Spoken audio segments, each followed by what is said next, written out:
Hi, this is Karen Lin. Let's continue from the first video that we talked about the reviewing process and the adjustment process. So let's look at some detailed examples of how the reviewing or adjustment process works. The first adjustment we made is the review of supplies. We talked about kind of touched upon this question in chapter 3. We talked about the company purchased some supplies and has some beginning balance of the supplies, but didn't record the use of the supplies. At the end of the day, the company counted its supplies in the warehouse and determined how much is being used. So this is similar situation. The company determined, um, look at the company's, this is the trial balance that the company has before adjustment. So it says unadjusted trial balance, December 31st. So it has a balance of supplies of 600. Note that this is before we review the accounts. Remember what I said? We want to make sure the accounts are reasonable. So if we look at supplies in the trial balance, or that means in our book, in our general ledger, it says the supplies account has $600 of supplies at our dispense. However, when the manager reviewed the supplies in their warehouse, it shows that there's only 200 of supplies on hand rather than 600, which means you can see, although accountants didn't make a mistake, the supplies number at the end of the year is not correct, or at the end of the month is not correct, because the accountants use a way to determine the use of supplies not by recording it at each usage, but by counting the ending supplies to derive what has been used before in the month. So in this case, $400 of supplies has been used up because you only have 200, although your book shows 600, right? So 400 supplies has been used up. Now, remember expenses recognition rule, it has to be matching the revenue. So is it an expense? Yes, because you use up the supplies during the month to help you, the manager, to generate the revenue. So what happens is that we know that the correct balance of supplies should be 200. So we need to adjust this account downwards and recognize the expenses that has been used. So what happened is that the accountant should do a adjusting entry. This is an adjusting entry. It's just like your journal entry, but it's not based on any transaction. So it's not based on something really happened to the firm. It is based on our review of the accounts. Okay, so we debit expense 400 because that's how much we use up. We credit supplies for 400. If you look at the effect of this, when you post this journal entry to the general ledger, you see that supplies are reduced by 400, which has only 200 left on hand. This is exactly what it means when we review the supplies, because it says that there's only 200 supplies on hand. So after the adjusting entry, we make sure the supplies balance looks correctly. I'm sorry. The second thing is that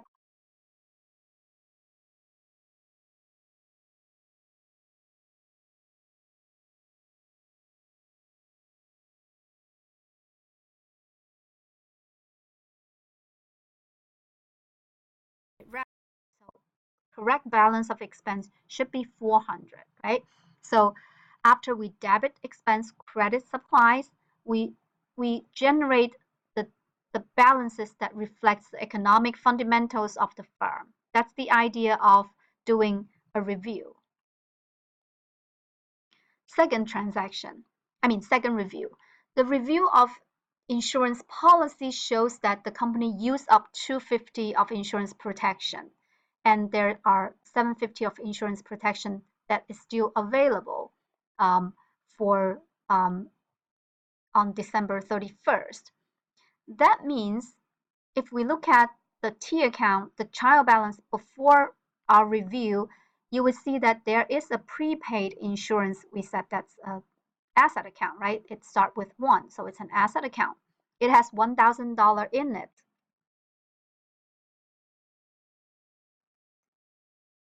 However, when we review the insurance policy, it has only 750. So you look at the policy, you figure out there are only 750 insurance protection available after for the periods after December 31st.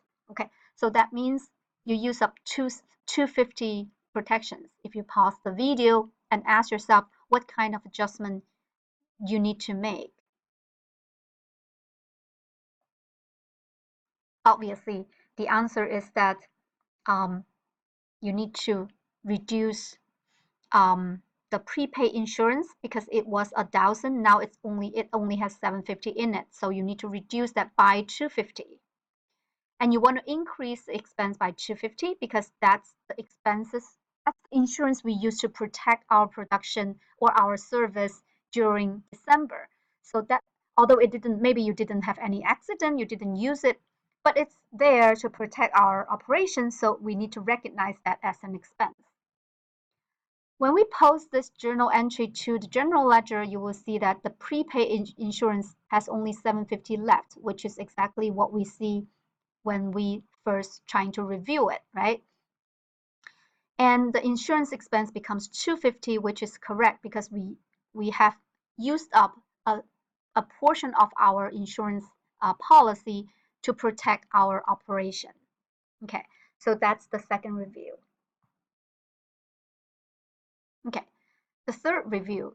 The third review is to review the wage expenses that for the employers. Okay, so if we look at the wage expense, it has 900 in it, and then there's no wage payable. Wage payable is 0. Okay, so but if we look at the wage data, it says that $500 of the wage are still owed to employees for work they did in December in this period. Okay, now if you look at your trial balance, you didn't have any wage payable. But when you review the system, you owe wage 500. If you pause the video and ask yourself what kind of adjustment do you need to make? Obviously, you need to make $500 of wage as payable, right? To reflect the fact that you still owe somebody money.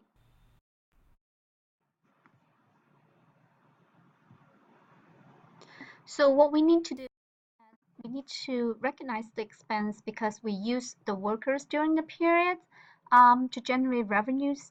And we also need to reflect the fact that we owe the money for $500. Okay, so now some of you would ask me from the past, I know that some of you would ask me, wait a minute, why is there any wage expenses already in it? That's 900, that's not even matching the 500 we are talking about. So this 900 is correctly recorded because this portion of the wage, probably because this portion of the wage expenses has already been paid or it's already been recorded. For example, it obviously in this case it's already been paid because it in the previous dates of September, the company must have already debit wage expenses $900, credit cash $900. That's why they are correct. They are not reflecting any payables in the wage. Okay, in the area of wage. So when we add them, we are correcting this portion of the wage that are not correctly recorded. So after what we did in the adjustment, we'll see that the whole company's wage expenses during December is actually 1,400 and the wage payable is actually 500. So again, there is a portion that the company has already been paid and recorded, and there is a portion that the company has missed because it's still owing the workers. You can see there's no transaction really happened. Okay, the worker did their work, but the company didn't record it. So we find this out. It's not because something incurred after December 31st. It's because when we review the system, we realize that we still owe someone money, but our system did not reflect it. Okay, next, review of notes receivable. So there are some notes receivable are basically similar as accounts receivable, but it's sort of in a sense of loan. So we are lending money to someone else. So accounts receivable is basically the money that we are going to receive from the suppliers. So notes payable is lending money to someone else. So these two are a little bit different. So accounts payable, again, it's specifically for the supplying producing relationship. Um, Notes payable, it's for like a lending relationship. So they are a little different. Look at our um, un unadjusted trial balance. We see a notes receivable $3,000, and we didn't see any interest. Although it says that we lend some money to someone else, we determined that there should be some money we earned of interest. We didn't receive that. That's why we didn't record it yet. Again, there's no transaction here because they didn't pay us money. But we review our accounts, we figure out that they should be paying us $20 and we should record it. Again, why we record it as a revenue? Because it's earned. Okay, it's not received, but it's earned. So it means that we need to recognize this in December because according to the term of the loan, we earned that $20 in interest. So what we should do is that we should debit interest receivable, which means we didn't receive it yet. It's an asset account, just like your accounts receivable. It's an asset account. And then we recognize the revenue because it's earned. Okay, that's the December interest.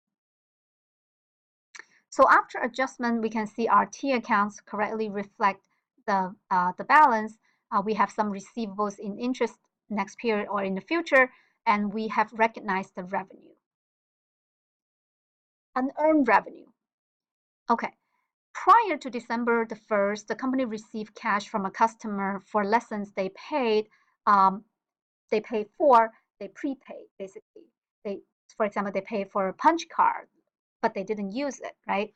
So an examination of its contract showing that the company has already been providing the customer with $175 of guitar lessons, which means it used up $175 of the punch card, maybe a couple punches. But there are like $625 worth of punch left. Okay, there are some you need to use up your punch card, but they have not.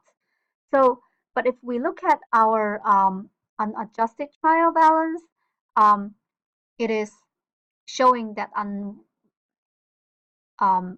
unearned revenue was 800 before adjustment. Okay, but it should be 625. So we need to make some adjustment to it. That is, we would debit unearned fees revenue, we credit fees revenue. You see how that works? It has been, the company has recognized unearned revenue before. So when the company received cash, say it's November, the company already debit cash $800, credit unearned revenue $800 in prior to December the 1st. When the service is provided, we transfer that 175 from the liability section to our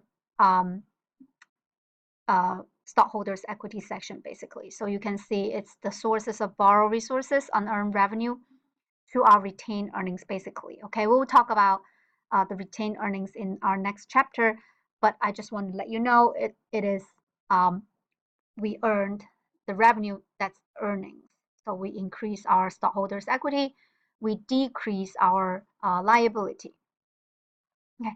After adjustment, you can see unearned revenue becomes 625 and our fees revenue are increased by 175. Review of income tax is pretty straightforward. I would encourage you to read the tax by yourself. I'm not going to go over it. So finally, after adjustment, we examine the numbers and we figure out these numbers are reasonable. For example, you will see that the company has interest receivable reflected on its account. It has correct supplies number 200. It has the correct prepaid insurance. It was 1,000, now 750, reflecting there are only 750 left in the prepaid account. Okay, or it's just like there's so much money left in your prepaid phone card, so on and so forth. And at the end of the day, we prepare another trial balance. This trial balance is the same idea as what we did before, but using the after adjustment numbers. So now you can see the debit equals to credit side added up together. That means you did things correctly. Again, this trial balance won't detect the error if you forget to post your adjustment entry to your general ledger, or if you post them twice, or if you make a mistake, the symmetric mistake on your debit and credit side, then it wouldn't detect it. But it's still a good tool to find out whether the debit side equals to the credit side, which means you did things correctly. I'm going to stop here. In my next video, I'm going to talk about chapter 5, which would be the closing process. I'll see you in the next video.